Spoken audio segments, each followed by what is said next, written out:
तो आज हम स्टार्ट करने जा रहे हैं चैप्टर कंज्यूमर बिहेवियर का theory of demand. Theory of demand की जब हम बात करेंगे, यहाँ पे हमारा चैप्टर है CUET का। तो जब यहाँ पे हम लोग उसकी बात करेंगे पहले थ्योरी ऑफ डिमांड की। ठीक है, थ्योरी ऑफ डिमांड क्या होता है। ठीक है, तो इसकी डेफिनेशन हम लोग देखेंगे थ्योरी ऑफ डिमांड की। It is an ability. Ability मतलब क्या होता है? एबिलिटी मतलब होता है मनी, और डिज़ायर मतलब होता है क्या? नीड, हमारी आवश्यकता क्या क्या है। ठीक है, इसके बाद फिर to have a commodity at a given price during a particular given period of a time. ठीक है, इसमें क्या होता है? डिज़ायर मतलब डिज़ायर होती है हमको। देखो कभी कभी हम लोग सोचते हैं कि अब हम लोग जो है ऑडी खरीदेंगे। ठीक है, तो हमारी ये डिज़ायर है, और हमको जो है वांट यानी कि मेरे पास मतलब पैसा भी है।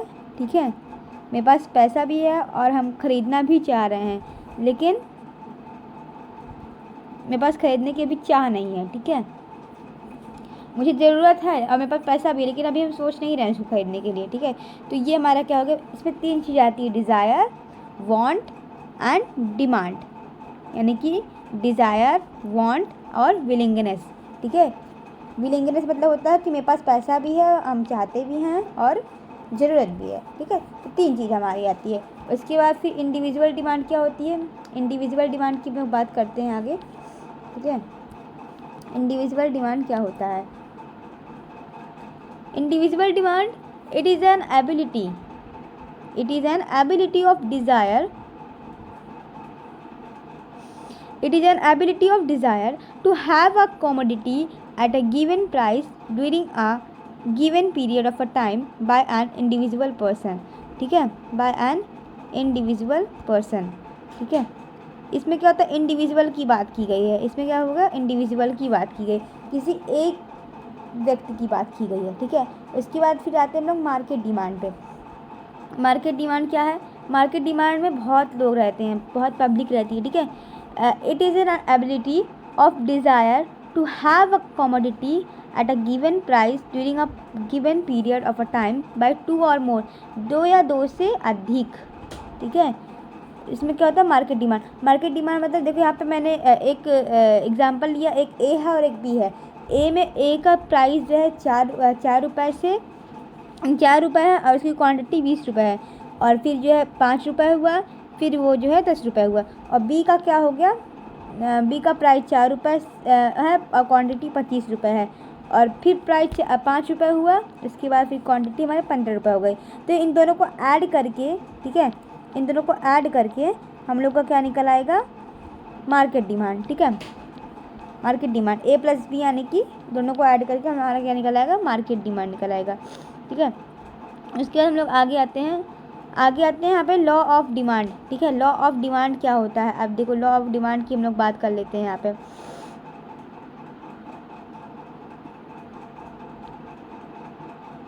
ठीक है, लॉ ऑफ डिमांड की बात करेंगे। Law of demand explain relationship between price of the commodity and the quantity demanded of the commodity, other thing remain constant. ठीक है, इसमें जो है क्वांटिटी की बात की जाती है, और किसकी बात की जाती है? प्राइस की बात की जाती है, और जितनी भी चीज़ रहती हैं वो सारी चीज़ें कांस्टेंट रहती हैं। ठीक है, any increase in the price will increase in the demand. अगर प्राइस में इंक्रीज होगा तो डिमांड भी हमारी इंक्रीज होगी। ठीक है, और अगर हमारी प्राइस जो है डिक्रीज होगी तो हमारी डिमांड भी डिक्रीज होगा। ठीक है, तो ये इसी को हम लोग क्या कहते हैं? लॉ ऑफ DMU कहते हैं। और इसमें जो है अदर थिंग्स रिमेन कांस्टेंट, मतलब अदर थिंग रिमेन कांस्टेंट भी कह सकते हैं, और CP सेट्रस पेरिवस। ठीक है, सेट्रस पेरिवस। ठीक है, हमारी जो CP, उसका देखो अब हमारा जो प्राइस इंक्रीज़ होगा, और फिर जो है हमारी जो क्वांटिटी डिमांड होगी वो डिक्रीज़ होगी, और फिर प्राइस अगर डिक्रीज़ होगा तो क्वांटिटी डिमांड इंक्रीज़ होगी। तो इसमें दोनों में कौन सा रिलेशन है? नेगेटिव रिलेशन है। कौन सा रिलेशन है? नेगेटिव रिलेशन है इन दोनों में। ये देखिए मैंने यहाँ पे शो किया हुआ है, इन दोनों में कौन सा रिलेशन है? इन दोनों में निगेटिव रिलेशन है। ये देखिए इन दोनों में निगेटिव रिलेशन है। ठीक है, इसके बाद हम लोग आते हैं यहाँ पे, आगे की तरफ बढ़ते हुए आएंगे। उसके बाद देखेंगे हम लोग यहाँ पे, ये देखिए इसको आप लोग लिख लीजिएगा अपने नोट्स में। ठीक है, उसके बाद फिर हम लोग आगे की तरफ आते हैं और देखते हैं यहाँ पे इसका ग्राफ देखेंगे। ग्राफ में क्या है? पहले प्राइस दी गई है 4 और 5, उसके बाद क्वांटिटी दिया गया है 20 और 10, ठीक है। तो यहाँ पे हम लोग ग्राफ बनाएंगे। तो यहाँ पे ये जो ग्राफ आप लोग को दिख रहा है ये डाउनवर्ड स्लोपिंग में दिख रहा है। कौन सी स्लोपिंग में दिख रहा है? डाउनवर्ड स्लोपिंग में दिख रहा है। ये देखिए, ये डाउनवर्ड स्लोपिंग में दिख रहा है, ठीक है, ये देखिए, ठीक है। इसके बाद फिर यहाँ पे देखिए हमने यहाँ पे आपको शेड्यूल भी शो किया हुआ है, ठीक है, एकदम बेहतरीन तरीके से आप लोग को शेड्यूल भी शो किया हुआ है, ठीक है। उसके बाद फिर यहाँ पे देखो नीचे ऊपर की तरफ से प्राइस हम लोग को यहाँ दिखाई गई, हाईलाइट की गई, नीचे की तरफ से क्वांटिटी हाईलाइट की गई है। उसके बाद हम लोग आते हैं यहाँ पे हमारे पास क्वेश्चन बनते हैं। कौन कौन से क्वेश्चन बनते हैं? Why demand curve slope downward to right, ठीक है। उसके बाद फिर क्वेश्चन बनता है why does demand increase with decrease in price, और what are the relationship, what are the rationalize of law of demand, ठीक है। उसके बाद फिर why there is negative relationship between price and quantity demand. QD मतलब होता है price और क्वांटिटी डिमांड, ठीक है। इसमें जो है हम पहले आप लोग को पंचतंत्र के बारे में बताते हैं। पंचतंत्र मतलब होता है, पंचतंत्र मतलब 5 चीज़ें। 5 चीज़ें क्या क्या आती हैं? अब 5 चीज़ों की बात की जाए तो 5 चीज़ें कौन कौन सी हमारे इसमें आती हैं, ठीक है। तो यहाँ पे देखिए मैंने बात की हुई है, यहाँ पे आपको बहुत अच्छे तरीके से यहाँ पे बनाया हुआ है हाथ वगैरह। तो पहला आता है लॉ ऑफ DMU, ठीक है। थंब में क्या लिखा है? Law of DMU। उसके बाद फिर इनकम इफेक्ट आता है, फिर उसके बाद सब्स्टिट्यूशन इफेक्ट आता है, फिर उसके बाद हमारा मल्टीपल यूजेज आता है, एंट्री ऑफ न्यू कंज्यूमर आता है, ठीक है। इसके बाद हम लोग नीचे की तरफ आते हैं। ये क्वेश्चन अभी आप लोग को पीछे की तरफ अभी डिफाइन करेंगे, ठीक है, यहाँ पे नीचे। फिर law of diminishing marginal utility क्या होता है? अब law of diminishing marginal utility ये बहुत ज़्यादा इंपॉर्टेंट क्वेश्चन है आप लोगों के लिए। इसको आप लोग रेड अलर्ट में डाल दीजिए। रेड अलर्ट में हम रेड अलर्ट की जब बातें करते हैं तो मतलब बहुत ज़्यादा वो इम्पॉर्टेंट रहता है क्वेश्चन, ठीक है, बहुत ज़्यादा वो इम्पॉर्टेंट क्वेश्चन रहता है। रेड अलर्ट की बात होती है तो ये क्वेश्चन हमारा रेड अलर्ट में है। Law of marginal utility. According to this law, when a consumer commodity continuously, then a stage must come when additional satisfaction goes down. As a result, a consumer consume more, satisfaction goes down. As a result, a consumer consume more only when price decrease, ठीक है। ये क्या कह रहा है कि अगर हमारा जो कंज्यूमर की जब मार्केट की प्राइस जब डिक्रीज़ होगी तभी जो है हमारा जो कंज्यूमर है वो सामान ख़रीद पाएगा और उसको सेटिस्फैक्शन ज़्यादा मिलेगा जब प्राइस डिक्रीज़ होगी तब, ठीक है।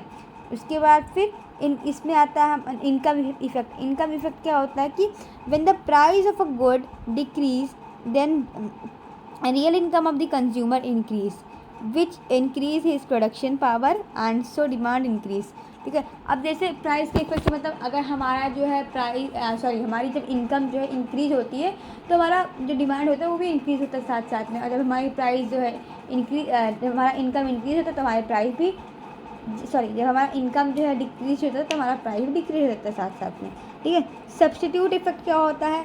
देखो जब हमारे पास पैसे जो है ज़्यादा रहते हैं, जब हमारा देखो हम इसमें एक एग्जांपल लेते हैं प्राइस और डिमांड में, ठीक है। जब प्राइस कम हो तो डिमांड बढ़ती है, तो हमारे इसमें एक सब्स्टिट्यूट गुड्स का एग्जांपल लेते हैं टी और कॉफ़ी, ठीक है।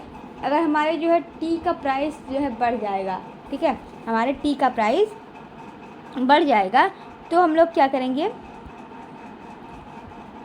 हमारा टी का प्राइस जब बढ़ जाएगा तो हम लोग कॉफ़ी की तरफ जाएंगे।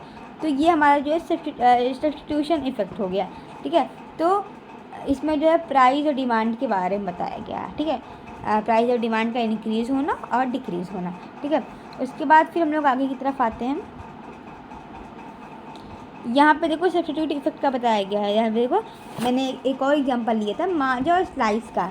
तो अगर हमारा प्राइस माजा का प्राइस इंक्रीज़ होगा तो हमारा जो है स्लाइस का डिमांड बढ़ जाएगा, और माजा का प्राइस डिक्रीज़ होगा तो स्लाइस का डिमांड घट जाएगा, ठीक है। आई थिंक मैंने उल्टा कुछ बोल दिया, ठीक है। तो इसमें जो चीपर कॉमोडिटी यानी कि सस्ते सामान का वो होता है, ठीक है। इसमें दोनों में कौन सा रिलेशन होता है? निगेटिव रिलेशन होता है, ठीक है। इसके बाद हम लोग आते हैं यहाँ पे इनकम इफेक्ट क्या क्या होता है। अब देखो, अब मान लो मैंने किसी का एग्जांपल ले लिया था, ठीक है। प्राइस जो है हमारी कभी कभार कम होती रहती, कभी कभार हमारी रियल इनकम बढ़ गई है, ठीक है। तो हमारी प्राइस भी बढ़ जाएगी, और प्राइस बढ़ेगी तो डिमांड भी बढ़ जाएगा, ठीक है। देखो हम देखो एक मतलब मान लो कोई एक किसी का एग्जांपल ले लेते हैं हम लोग, ठीक है। मान लो कोई है, ठीक है, वो क्या करता है, उसके पास 100 रुपये की नोट रहती है, ठीक है। वो 100 रुपये की नोट लेकर के आता है, ठीक है। उसके पास 100 रुपये वो आता है, जेब में हाथ डालते है, उसको 100 रुपये उसके पास नोट रहती है, ठीक है। फिर वो क्या करता है, पहले वो क्या करेगा, वो जाता है, वो 10 रुपये का एप्पल खरीदता है, ठीक है। तो वो 10 रुपये में कितने एप्पल खरीदेगा, ठीक है, कितने यूनिट एप्पल खरीदेगा? तो वो 10 यूनिट खरीदेगा, क्योंकि 10 10 या कितना होता है, 100 होता है, ठीक है। 10 10 या कितना होता है, 100 होता है, सॉरी, हाँ। आप लोग का 20, हाँ 10 10 का 100 होता है, ठीक है। 10 को 10 से डिवाइड करोगे तो 100 को डिवाइड करोगे 10 से, तो हमारा जो है 10 आएगा, ठीक है। 10 यूनिट्स आएगा। तो हम लोग को 10 एप्पल मिलते हैं, 10 एप्पल एबिलिटी हमारी होती है, ठीक है, क्योंकि हमारे पास 100 ही रुपये है ना। तो 100 रुपये को मान लीजिए 100 रुपये हमारे पास है, ठीक है। 100 रुपये हमारे पास है, तो हमको क्या होगा, 10 ही एप्पल मिलेगा, ठीक है। क्योंकि पर एप्पल कितने का है, 10 रुपये का है, ठीक है। पर एप्पल कितने का है, 10 रुपये का है। उसके बाद हम लोग आते हैं नीचे की साइड में, ठीक है। यहाँ पे देखो, अब यहाँ पे DMU बड़ा इम्पोर्टेंट, DMU इसमें आपको एक स्टोरी सुनाएंगे, ठीक है। बहुत ही अच्छी स्टोरी है, ठीक है, बहुत ही ज़्यादा अच्छी स्टोरी है। पहले आप लोग क्या कहोगे, आप लोग बोलोगे, आप लोग खेल करके आए, ठीक है। फिर आप लोगों ने बोला मम्मी मम्मी, फिर मम्मी बोलेंगी बेटा बेटा, मम्मी मम्मी एक गिलास पानी दे दो, ठीक है। तो एक गिलास पानी आप लोगों ने पिया, तो आप लोग को 6 यूटिल्स का वो मिला, ठीक है। उसके बाद फिर आप लोग फिर बुलाए मम्मी मम्मी, फिर मम्मी बोली हाँ बेटा बेटा बेटा, फिर कहेंगे, फिर जो है मम्मी से आपने फिर गिलास का पानी मंगाया, फिर आपने पिया, तो आपको 4 यूटिल्स का सेटिस्फैक्शन मिला। तो आप लोग जैसे जैसे पानी पीते रहोगे वैसे वैसे आपको सेटिस्फैक्शन जो है कम होता रहेगा, ठीक है। उसके बाद फिर आप लोग क्या किए, फिर बोले मम्मी मम्मी एक गिलास पानी दे दो। किसी और से मांगते ना, चाटे चाटे मिल जाते हैं, ठीक है, वो जो कम मम्मी हैं, ठीक है। उसके बाद फिर क्या हुआ, फिर इसके बाद आपको जब वो आप पानी पिए तो आपको 2 यूटिल्स का सेटिस्फैक्शन मिला। उसके बाद फिर बोले मम्मी मम्मी एक गिलास पानी दे दो। फिर मम्मी कही अच्छा अच्छा बेटा दे रहा है। फिर इसके बाद फिर आप लोग को इसमें जीरो यूटिल्स का सेटिस्फैक्शन मिला। इसके बाद फिर आप लोग कहे मम्मी मम्मी, फिर मम्मी बोली बेटा बेटा, तो फिर कहे कि एक गिलास पानी दे दो। तो मम्मी ने पानी दिया और आपने पानी पी के बैक मार दी, बैक मतलब उल्टी कर दी, ठीक है। तो आप लोग का ये जो है नेगेटिव में चला गया, ठीक है। तो इससे क्या हुआ, हमारी जब प्राइस जो है डिक्रीज़ होती है तो हमारी जो क्वांटिटी डिमांड होती है वो बढ़ जाती है, ठीक है। तो यहाँ पे यही मैं आप लोग को इस डायग्राम से यही मैं आप लोग को समझाने वाली थी, ठीक है। आप लोग इस डायग्राम को कॉपी में भी बना सकते हैं, ठीक है, समझने के लिए। उसके बाद फिर यहाँ पे मैं एक एग्ज़ाम्पल लेती हूँ एक बच्चे का, ठीक है। यहाँ पे बच्चे का नाम है कुमन राज, ठीक है। कुमन राज का मैं एग्जाम्पल लेती हूँ। कुमन राज क्या किया, वो गया भाई शॉपिंग करने के लिए। उसने क्या की, बढ़िया 2,000 रुपये की बढ़िया जीन्स खरीदी, ठीक है। वो जीन्स खरीद के बस जा ही रहा था, पैंट अपना कपड़ा जीन्स खरीद के। फिर तुरंत जो शॉपकीपर ने उसको बुलाया, सर सर। तो वो बोला हाँ भाई बोलो बोलो। तो फिर वो बोला कि सर अगर आप ये जो जीन्स हैं इसको आपको मतलब मैं 2400 रुपये में 2 जीन्स दूंगा आपको, ठीक है। तो फिर कुमन राज हमारा बहुत ज़्यादा दिमागदार था, उसने कहा नहीं नहीं नहीं मुझे नहीं चाहिए, ठीक है। तो उसके बाद फिर उसने कहा अच्छा ठीक है सर, अगर मैं 1200 में जो है कर देता हूँ, तो फिर सही रहेगा आपको। तो फिर वो क्योंकि देखो अगर वो जीन्स खरीद लेता है, ठीक है, उसके पास ऑलरेडी जीन्स है, ठीक है, और पैसा भी ज़्यादा लग रहा था, पहली बात तो पैसे की बात थी, पैसा भी ज़्यादा लग रहा था, तो वो क्या किया, जब दुकानदार ने पैसा कम कर दिया तो वो 1200 में 2 जीन्स खरीद के लेकर के गया। उसके बाद फिर आगे गया, ठीक है, आगे गया, यहाँ पे ये मतलब उसने 1200 रुपये में उसने जीन्स खरीद ली, ठीक है। इसके बाद फिर क्या हुआ, फिर यहाँ पे मल्टीपल यूजेस में कौन कौन आता है, there are some goods available in the market, ठीक है, some goods available in the market have multiple uses. देखो कुछ गुड्स होते हैं इसके मल्टीपल यूज होते हैं, जैसे कि मिल्क हो गया, मिल्क से हम बटर भी बनाते हैं, और हमारा पनीर भी बनता है, मट्ठा भी बनता है, ठीक है। उसके बाद फिर हमारा बहुत कुछ बनता है, ठीक है, रसगुल्ला जो आप लोग खाते हो वो भी बनता है, ठीक है।